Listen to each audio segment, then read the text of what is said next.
ओम गण श्री महागणेशाय नमः। जय शिव शंकर। राधे राधे दोस्तों, कैसे हैं आप सब। दोस्तों, पवित्र सावन का माह भगवान शिव जी को समर्पित होता है। इस माह में भगवान शिव जी की पूजा अर्चना की जाती है। शिव पुराण के अनुसार सावन माह में भगवान भोलेनाथ माँ पार्वती के साथ पृथ्वी का भ्रमण करते हैं और अपने भक्तों के सभी कष्टों को दूर करते हैं। सावन माह में भक्त भगवान भोलेनाथ को प्रसन्न करने के लिए व्रत और पूजन करते हैं। भोलेनाथ की कृपा प्राप्त करने के लिए सावन माह के सोमवार के दिन व्रत रखा जाता है। शास्त्रों में सावन सोमवार का विशेष महत्व बताया गया है। मान्यताओं के अनुसार अन्य मास की तुलना में सावन मास के सोमवार के दिन भोलेनाथ का व्रत और पूजन करने से 1000 गुना अधिक पुण्य फल प्राप्त होता है। शिव पुराण के अनुसार सावन सोमवार का व्रत करने से भगवान भोलेनाथ की कृपा से जीवन में चली आ रही बड़ी से बड़ी परेशानी दूर हो जाती है।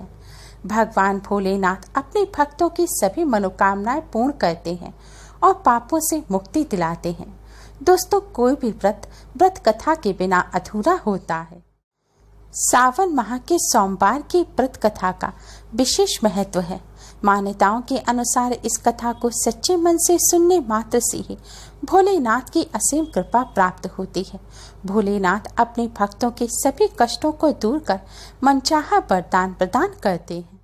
सावन सोमवार व्रत की कथा इस प्रकार है।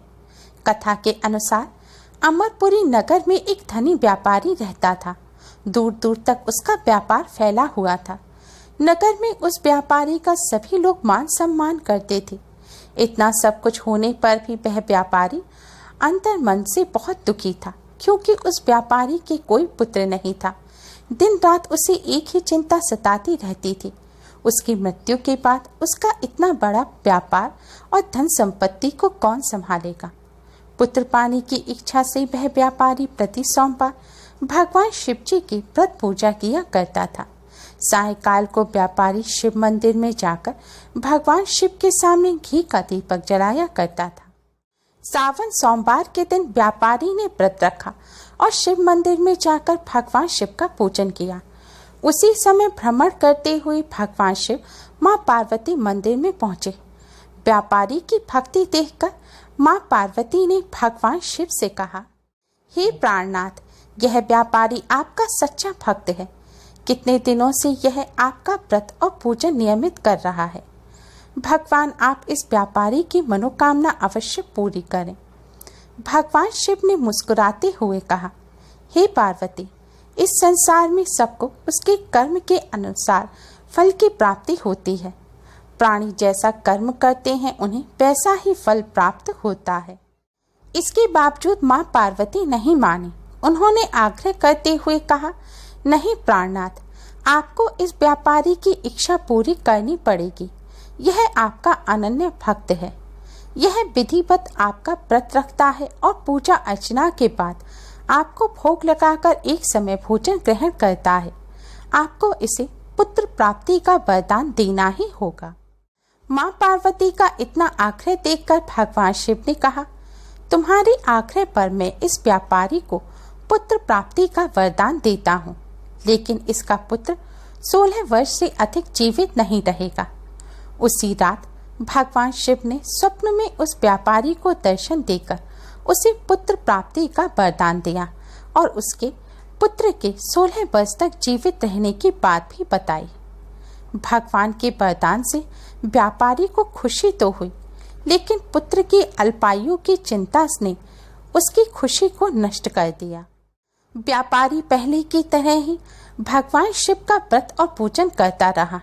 कुछ महीने पश्चात उसके घर अति सुंदर पुत्र उत्पन्न हुआ।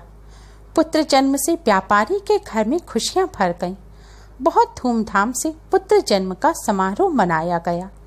व्यापारी को पुत्र जन्म की अधिक खुशी नहीं हुई, क्योंकि उसे पुत्र की अल्प आयु के रहस्य का पता था।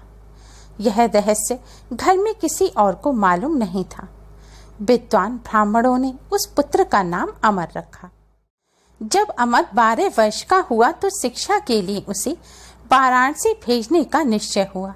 व्यापारी ने अमर के मामा दीपचंद को बुलाया और कहा कि अमर को शिक्षा प्राप्त करने के लिए वाराणसी छोड़ आओ। अमर अपने मामा के साथ शिक्षा प्राप्त करने के लिए चल दिया। रास्ते में जहाँ भी अमर और दीपचंद रात्रि विश्राम के लिए ठहरते, वहीं यज्ञ करते और ब्राह्मणों को भोजन कराते थे। लंबी यात्रा के बाद अमर और दीपचंद एक नगर में पहुंचे। उस नगर के राजा की कन्या के विवाह की खुशी में पूरे नगर को सजाया गया था। निश्चित समय पर बारात आ गई, लेकिन वर का पिता अपने बेटे के एक आंख से काने होने के कारण बहुत चिंतित था।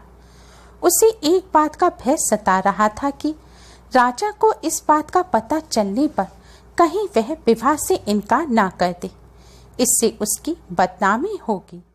वर के पिता ने अमर को देखा तो उसके मस्तिष्क में एक विचार आया। उसने सोचा, क्यों ना इस लड़के को दूल्हा बनाकर राजकुमारी से विवाह करा दूं।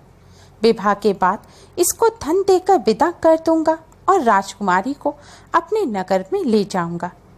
वर के पिता ने इसी संबंध में अमर और दीपचंद से बात की। दीपचंद ने धन मिलने के लालच में वर के पिता की बात स्वीकार कर ली। अमर को दूल्हे के वस्त्र पहनाकर राजकुमारी चंद्रिका से विवाह करा दिया गया। राजा ने बहुत सा धन देकर राजकुमारी को विदा किया। अमर जब लौट रहा था तो सच नहीं छिपा सका और उसने राजकुमारी की ओढ़नी पर लिख दिया, राजकुमारी चंद्रिका, तुम्हारा विवाह तो मेरे साथ हुआ था। मैं तो वाराणसी में शिक्षा प्राप्त करने के लिए जा रहा हूँ। अब तुम्हें जिस नवयुवक की पत्नी बनना पड़ेगा वह कान्हा है। जब राजकुमारी ने अपनी ओढ़नी पर लिखा हुआ पढ़ा तो उसने काने लड़के के साथ जाने से इनकार कर दिया। राजा ने सब बातें जानकर राजकुमारी को महल में रख लिया। उधर अमर अपने मामा दीपचंद के साथ वाराणसी पहुंच गया। अमर ने गुरुकुल में पढ़ना शुरू कर दिया। जब अमर की आयु 16 वर्ष पूरी हुई तो उसने एक यज्ञ किया। यज्ञ की समाप्ति पर ब्राह्मणों को भोजन कराया और खूब अन्न वस्त्र दान किए। रात को अमर अपने शयन कक्ष में सो गया। भगवान शिव के वरदान के अनुसार शयनावस्था में ही अमर के प्राण पखेरु उड़ गए। सूर्योदय पर मामा अमर को मृत देखकर रोने पीटने लगा। आसपास के लोग भी एकत्र होकर दुख प्रकट करने लगे। मामा के रोने बिलाप करने के स्वर समीप से गुजरते हुए भगवान शिव और माता पार्वती ने भी सुने। माँ पार्वती ने भगवान शिव से कहा, हे प्राणनाथ, मुझसे इसके रोने के स्वर सहन नहीं हो रहे। आप इस व्यक्ति के कष्ट अवश्य दूर करें। भगवान शिव ने माँ पार्वती के साथ अदृश्य रूप में समीप जाकर अमर को देखा तो माँ पार्वती से बोले, पार्वती, यह तो उसी व्यापारी का पुत्र है। मैंने इसे 16 वर्ष की आयु का वरदान दिया था। इसकी आयु तो पूरी हो गई। माँ पार्वती ने फिर भगवान शिव से निवेदन किया कि हे प्राणनाथ, आप इस लड़के को जीवित करें, नहीं तो इसके माता पिता पुत्र की मृत्यु के कारण रो रो कर अपने प्राणों का त्याग कर देंगे। इस लड़के का पिता तो आपका परम भक्त है। वर्षों से वह व्रत और पूजा करता है और आपको भोग लगा रहा है। माँ पार्वती के आग्रह करने पर भगवान शिव ने उस लड़के को जीवित होने का वरदान दे दिया और कुछ ही पल में वह जीवित होकर उठ बैठा। शिक्षा समाप्त करके अमर मामा के साथ अपने नगर की ओर चल दिया। दोनों चलते हुए उसी नगर में पहुंचे जहां अमर का विवाह हुआ था। उस नगर में भी अमर ने यज्ञ का आयोजन किया। समीप से गुजरते हुए नगर के राजा ने यज्ञ का आयोजन देखा। राजा ने अमर को तुरंत पहचान लिया।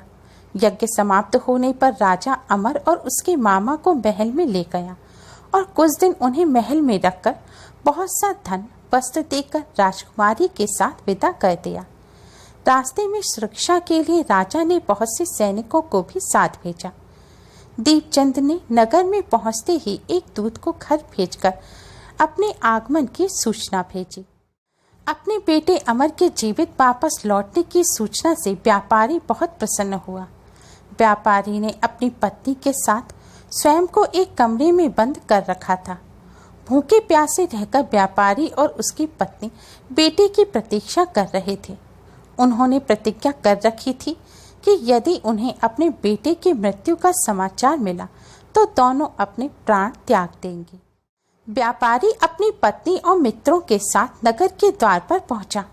अपने बेटे के विवाह का समाचार सुनकर पुत्र वधू राजकुमारी चंद्रिका को देखकर उसकी खुशी का ठिकाना ना रहा।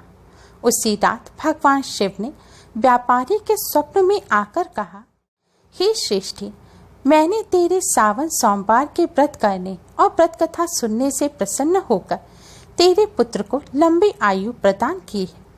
व्यापारी बहुत प्रसन्न हुआ। सावन सोमवार का व्रत करने से व्यापारी के घर में खुशियां लौट आईं। दोस्तों, शास्त्रों में लिखा है कि जो स्त्री पुरुष सावन सोमवार के व्रत को विधि पूर्वक करेंगे और इस व्रत कथा को सुनते हैं, उनकी सभी इच्छाएं भगवान भोलेनाथ पूर्ण करते हैं। भोलेनाथ की कृपा प्राप्त करने के लिए कमेंट बॉक्स में जय शिव शंकर, जय भोलेनाथ अवश्य लिखें। उम्मीद है आपको हमारी ये वीडियो पसंद आई होगी। प्लीज़ लाइक कर अपने फ्रेंड्स के साथ शेयर जरूर करें और भी यूजफुल वीडियोस के लिए हमारे चैनल को सब्सक्राइब कर बेल आइकन को भी जरूर दबाएं। Thanks for watching. Radhe Radhe. जय शिव शंकर।